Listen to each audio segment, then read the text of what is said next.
அதிமுக கொடி சின்னம் பயன்படுத்த பன்னீருக்கு சென்னை உயர்நீதிமன்றம் நிரந்தர தடை விதித்திருக்கிறது. இதனை அண்மை செய்தியாக பார்த்து கொண்டிருக்கிறோம். அதிமுக கொடி சின்னம் ஆகியவற்றை பயன்படுத்த பன்னீருக்கு சென்னை உயர்நீதிமன்றம் நிரந்தர தடை விதித்திருக்கிறது.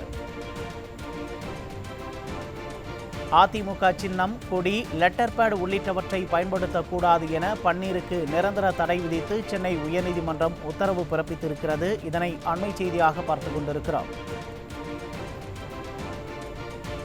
அதிமுக சின்னம், கொடி, லெட்டர் பேட் உள்ளிட்டவற்றை பயன்படுத்தக்கூடாது என பன்னீருக்கு நிரந்தர தடை விதித்து சென்னை உயர்நீதிமன்றம் உத்தரவு பிறப்பித்திருக்கிறது.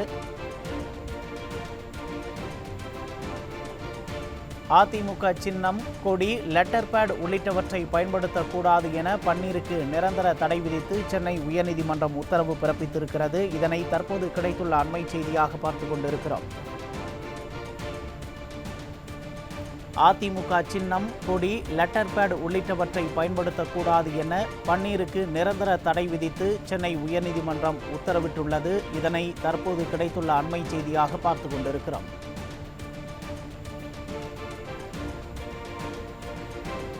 அதிமுக சின்னம், கொடி, லெட்டர் பேட் உள்ளிட்டவற்றை பயன்படுத்தக்கூடாது என பன்னீருக்கு நிரந்தர தடை விதித்து சென்னை உயர்நீதிமன்றம் உத்தரவு பிறப்பித்திருக்கிறது.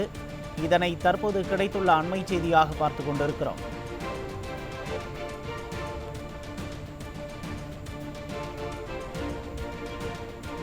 அதிமுக கொடி, சின்னம், லெட்டர் பேட் ஆகியவற்றை பயன்படுத்தக்கூடாது என பன்னீருக்கு நிரந்தர தடை விதித்து சென்னை உயர்நீதிமன்றம் உத்தரவு பிறப்பித்திருக்கிறது.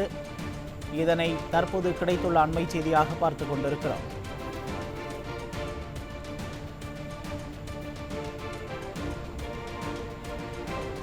அதிமுக சின்னம், கொடி, லெட்டர் பேட் ஆகியவற்றை பயன்படுத்த இடைக்கால தடை விதித்து பன்னீருக்கு உத்தரவிட்டிருந்த நிலையில் அதனை நிரந்தரமாக்கி சென்னை உயர்நீதிமன்றம் தீர்ப்பு வழங்கியிருக்கிறது. இதனை அண்மை செய்தியாக பார்த்துக் கொண்டிருக்கிறோம்.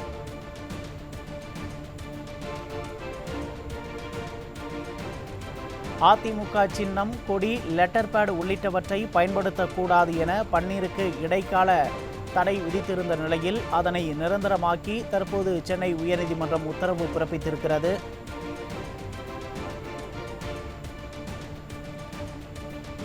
அதிமுக சின்னம், கொடி, லெட்டர் பேடை பயன்படுத்தக்கூடாது என பன்னீருக்கு விதிக்கப்பட்ட இடைக்கால தடையை நிரந்தரமாக்கி சென்னை உயர்நீதிமன்றம் உத்தரவு பிறப்பித்திருக்கிறது.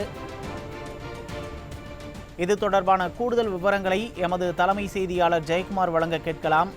வணக்கம் ஜெயக்குமார், தற்போது பன்னீருக்கு விதிக்கப்பட்டுள்ள இந்த உத்தரவு பற்றி விவரங்களை பதிவு செய்யலாம். கண்டிப்பாக உமேஷ், அனைத்திந்திய அண்ணா திராவிட முன்னேற்ற கழகத்தினுடைய கட்சி கொடி, அலுவலக முத்திரை, கட்சியினுடைய சின்னம், அதே போன்று பெயர் ஆகியவற்றை பன்னீர்செல்வம் பயன்படுத்தக்கூடாது என்று சென்னை உயர்நீதிமன்றம் அதிரடியான ஒரு தீர்ப்பை வழங்கியிருக்கிறது.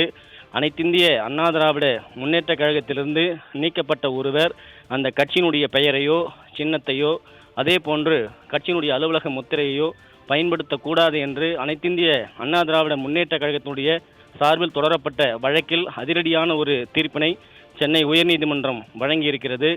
சென்னை உயர்நீதிமன்றத்தினுடைய நீதிபதி சதீஷ்குமார் இந்த அதிரடி தீர்ப்பினை வழங்கியிருப்பது குறிப்பிடத்தக்கது. ஏற்கனவே சென்னை உயர்நீதிமன்றம் அனைத்திந்திய அண்ணா திராவிட முன்னேற்ற கழகத்தினுடைய கட்சியினுடைய பெயரையோ சின்னத்தையோ அலுவலக முத்திரையோ பயன்படுத்தக்கூடாது என்று தீர்ப்பு வழங்கியிருந்தது. அதனை மேல்முறையீட்டாக தொடர்ந்து மனு தாக்கல் செய்யப்பட்ட நிலையில் இன்றைக்கு அதிரடி தீர்ப்பை சென்னை உயர்நீதிமன்றம் வழங்கியிருப்பதை நாம் பார்க்க முடிகிறது. குறிப்பாக அனைத்திந்திய அண்ணா திராவிட முன்னேற்ற கழகம் 2.5 கோடி தொண்டர்களால் அனைத்திந்திய அண்ணா திராவிட முன்னேற்ற கழகத்துடைய பொதுச் செயலாளராக புரட்சித்தலைவர் எடப்பாடி கே பழனிசாமி அவர்கள் செயல்பட்டு வருகிறார். கட்சியினுடைய பல்வேறு நிகழ்வுகள் அனைத்துமே கட்சியினுடைய பொதுச் செயலாளர்களுடைய புரட்சித்தலைவர் எடப்பாடி கே பழனிசாமி அவர்களுடைய உத்தரவின் அடிப்படையில் தான் இயங்கிக் கொண்டிருக்கிறது. கட்சியினுடைய உறுப்பினர்களாக இருக்கக்கூடியவர்கள், கட்சியினுடைய கழக அமைப்பு செயலாளர் இருக்கக்கூடியவர்கள், கட்சியினுடைய முக்கிய பிரதிநிதிகள் அனைவருமே கட்டுக்கோப்போடு இயங்கி வருகிற ஒரு மாபெரும் இயக்கமாக அனைத்திந்திய அண்ணா திராவிட முன்னேற்ற கழகம் இருக்கிறது. ஒரு தேவையில்லாமல் அனைத்திந்திய அண்ணா திராவிட முன்னேற்ற கழகத்திலிருந்து நீக்கப்பட்ட ஒருவர் தொடர்ந்து மேல்முறையீடு செய்து நீதிமன்றத்தில் கொட்டு வாங்கிய பிறகும் கூட இதுபோன்ற ஒரு நடவடிக்கையில் ஈடுபட்டதால் தற்போது சென்னை உயர்நீதிமன்றம் அதிரடி தீர்ப்பினை வழங்கியிருக்கிறது. அதிமுகவுடைய கொடியையோ கட்சியினுடைய சின்னத்தையோ அதே போன்று அலுவலக முத்திரையோ லெட்டர் பேடையோ எதையுமே பயன்படுத்தக்கூடாது என்று ஒரு அதிரடி தீர்ப்பை இன்றைக்கு சென்னை உயர்நீதிமன்றம் வழங்கியிருப்பதை நாம் பார்க்க முடிகிறது. சென்னை உயர்நீதிமன்றத்தினுடைய நீதியரசராக இருக்கக்கூடிய சதீஷ்குமார் இந்த அதிரடி தீர்ப்பை வழங்கியிருக்கிறார்.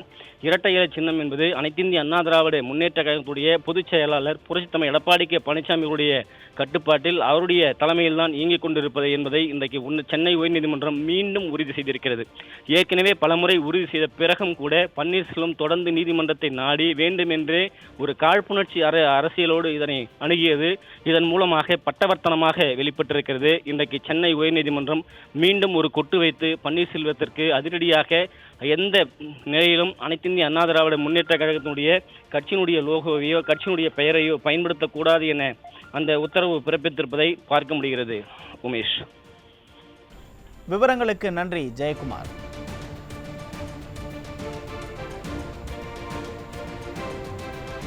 அதிமுக சின்னம், கொடி, லெட்டர் பேட் ஆகியவற்றை பயன்படுத்தக்கூடாது என பன்னீருக்கு விதிக்கப்பட்டிருந்த இடைக்கால தடையை நிரந்தரமாக்கி சென்னை உயர்நீதிமன்றம் உத்தரவு பிறப்பித்திருக்கிறது.